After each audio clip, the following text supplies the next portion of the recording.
አርቲስት በመጀመሪያ ደረጃ እውነት ለመናገር ሌላ ሚሊዮን ብርሃኔ ከዚህ ዓለም በሞት ተለየ። በዛሬው ቪዲዮአችን የምንመለከተው የቴዲ አፍሮ ሙዚቃ ሲሰሙ የነበሩ ከ100 በላይ ወጣቶች በቁጥጥር ስር ዋሉ። እንዲሁም ደግሞ አርቲስት ሀሊማ አብዱራህማን በመጨረሻም የወሰነችው ውሳኔ በርካቶችን አስደንግጧል።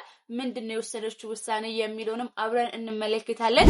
ሌላ ጉዳያችን የሚሆነው በአርቲስት ሚሊዮን ብርሃኔ ላይ የተፈጠረው ድንገተኛ ሞት በርካቶችን አስደንግጦና ከራሱ አንደበት ደግሞ የሰጠው ምላሽ ምን እንደነበረ አሳያችኋለሁ። ይህ የማይገባ ተግባርን በርካቶችን አሳዝኗል ማለት ነው። ሌላኛው በመጨረሻ የምንመለከተው በዛሬው ርዕሰ ጉዳያችን ላይ አርቲስት ሰላም ተስፋዬ ለምንድነው ከማህበራዊ ሚዲያ የጠፋችው? ኢንስታግራም ላይ ምንም አይነት ፎቶዎች ምንም አይነት ቪዲዮዎች የሉምና በዜሮ አጥፍታ መጥፋቷ ምንድነው የሚለው አዲስ የምስራች ተሰምቷል። አዲስ ነገር ነውና እሱንም የማስደምጣችሁ ነው የሚሆነው። ሰላም የዩቲዩብ ቻናል ቤተሰቦቼ፣ ሰላምታችን በያላችሁበት ዓለም ዳርቻ ይድረሳችሁ።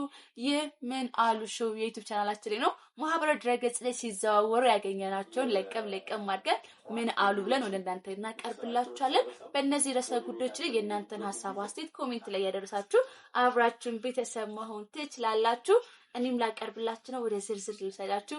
ወደ ቻላ አብራችሁ ወደ መጀመሪያው ዜናዎቻችን የምወስዳችሁ እንግዲህ ቴዲ አፍሮ አልበም እንደለቀቀ ሁላችንም እናውቃለን። በዚህ አልበምም በርካቶች ሳይሆን የዓለም ሕዝብን ያነቃቃና ዓለምን ያንቀጠቀጠ ሙዚቃ ሆኖ በአንደኛነት ደረጃ ተቀምጦ ሪከርድ ሰብሯል። እናንተ የትኛውን ሙዚቃ ወደዳችሁት? ነገር ግን ዛሬ የምነግራችሁ በአዲስ አበባ የተፈጠረ የሚያስደነግጥ ነገር ነው። ይህም የሚያስደነግጠው ነገር ምን መሰላችሁ? በአዲስ አበባ የሚገኙ ወጣቶች ተሰብስበው ሙዚቃውን እያዳመጡ ባለበት ሰዓት እንግዲህ ወደ እስር ቤት መወሰዳቸው ተነግሯል። ምክንያቱ ደግሞ ተብሎ ሲጠየቁ መጪው ግንቦት ምርጫ ላይ የሚካሄደውን ያስተጓጉልብናል በሚል ሰበብ እንደሆነ ተነግሯል። እንግዲህ እናንተም ጥንቃቄ ያደረጋችሁና ሙዚቃውን ደግሞ በእናንተ በሚሰሙበት ልክ እንድትወሰዱ ለማሳሰብ እወዳለሁኝ። ግን በተሰማው በአዲስ አበባ ላይ እንደዚህ አይነት እንቅስቃሴዎች የተደረጉ ይገኛሉ። ከዚህ በኋላ ደግሞ ምን ይፈጠሩ ይሆን አብረን የምንመለከት ነው የሚሆነው። ሌላኛው ማህበራዊ ድረገጻችንን በጣም ያስጨነቀው ጉዳይ የሚሊዮን ብርሃኔ ሞት ነው። ይህ ማለትም በጣም ሞተ ተብሎ ቤተሰቦቹ ሰምተው የምር ድንኳን ተጥሎ የሚስቱ ቤተሰቦቹ ጋር ነው የሚላችሁ ድንኳን ተጥሎ እሱ ተጠበቀ ያለ ባለበት ሰዓት ነው እሱ እንዳለ የተናገረውና ምላችሁ ፈልጊያችሁ መሰላችሁ ከራሱ አንደበት እስቲ እንስማውና መልሰን እንነጋገርበታለን። እኛው ግን እኔ ግሸን ስለነበርኩኝ ከግሸን እየተመለስኩ ነው ወሬው የተወራው። ከዛ የኪኪ አክስት ጋር ነው እንትን ያሉት እና ሊደርሷት መጥተዋል። በቃ አምነው ምናምን ሰው ክፍለ ሀገር ነው ያለችው አንቺ ንገሪያት ምናምን እየተባባሉ ማለት ነው።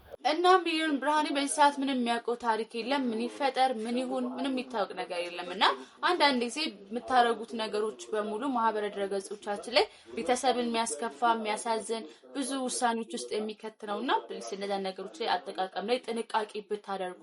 አርቲስቶቻችን በሙሉ ፊልም ላይ እንደምናያቸው በሙሉ የራሳቸው ህይወት እንዳላቸውና ቤተሰብ እንዳላቸው እነዚህ ቤተሰቦች ደግሞ በእነሱ በጣም የሚደነግጡ በጣም የሚሳሱላችሁ ሰዎች እንዳሉ እንድትረዱና መረጃዎቻችሁ ትክክለኛና ተአማኝነት ያለው እንዲሆን በቻናላችን ስም ለማሳሰብ እወዳለሁ። ታዲያ ሁልጊዜ እውነተኛ መረጃዎችን በዚህ ቻናል ላይ ማግኘት ትችላላችሁ። የምትገኙት ምናሉ ሾው ዩቲዩብ ቻናል ላይ ነው። ሰው ሰብስክራይብ እና ላይክ በማድረግ ቤተሰቡ ነው። ይህን ጉዳይ ግን ሁላችሁም የምትቀበሉት አይመስለኝም። ምክንያቱም ሞተ ተብሎ የሚሰሩ የውሸት ዜናዎች በርካቶችን እያስጨነቀና ሌላ ውሳኔ ውስጥ እየከተተ ስለሆነ ማለት ነው። እንደዚህ ያልኳችሁ እንግዲህ ሌላኛው ያልተጠበቀ ውሳኔ የወሰነችውን የአርቲስት ሀሊማ አብዱራህማን ጉዳይ ጋር ልሰራችሁ። አርቲስት ሀሊማ አብዱራህማን ማለት በጣም በርካቶቻችን በሙዚቃ ነው የምናውቃት።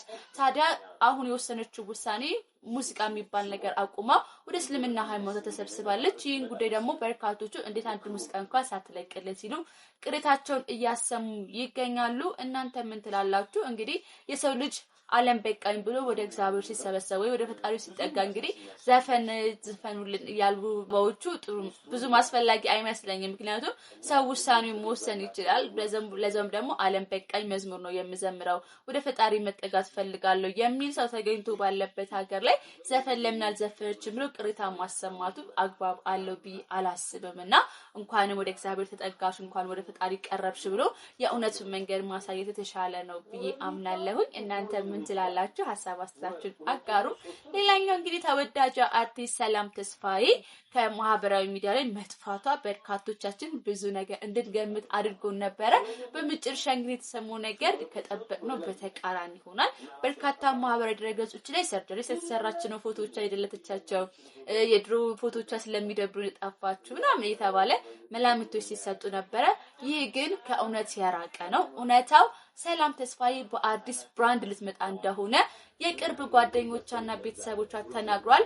በዚህም የተሰማቸው ደስታ እጅጉ የላቀ ነው። ምክንያቱም ሰላም ተስፋዬ ተወዳጅ ተዋናይ ከመሆኗ ባሻገር ደግሞ የራሷን ብራንድ ይዛ መጣ ኢትዮጵያን ሕዝብ የሚያስደስት ነገር መሆኑ ደግሞ እጅጉን የሚበልጥ ነገር ነውና ሰላም ተስፋዬ በአዲስ ነገር ልትመጣ ነው። በዚህም በጣም ደስ ብሎናል።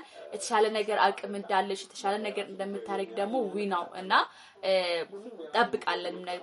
ጠብቃለንም ደግሞ ስለዚህ አዲስ ነገር በቅርቡ ከሰላም ተስፋዬ ጠብቁላችሁ ነው የመጣሁት ማለት ነው። ማህበራዊ ድረገጾቻችን እነዚህና መሰል ዜናዎችን እየተሰራጩ ይገኛሉ። እኔ ግን ለእናንተ ይመጥናሉ ይሆናሉ ያልኳቸውን ቆንጆ ዜናዎች ነው ጠርቀም አድርጌ ይላችሁ የመጣሁት። ሌሎች መረጃዎችንም ስሰማ እንደዚሁ እነግራችኋለሁኝ። ምን አሉ ሾዋችን ሁልጊዜም ለእናንተ መረጃ ማድረሱን አያቆምም። እናንተ ብቻ ከኛ ጋራ ቤተሰብ ይሁኑ። ሰብስክራይብ ያድርጉ፣ ላይክ ያድርጉ። ማንኛውም የምትፈልጉትን እንዲሻሻላችሁ እንዲቀየርላችሁ የምትፈልጉትን ነገር ሐሳብ አስተያየታችሁን በዚህ ኮሜንት ሴክሽን ላይ አጋሩን። ወዳችኋለሁ። ምናልሽ መልካም ቀን ይሁንላችሁ።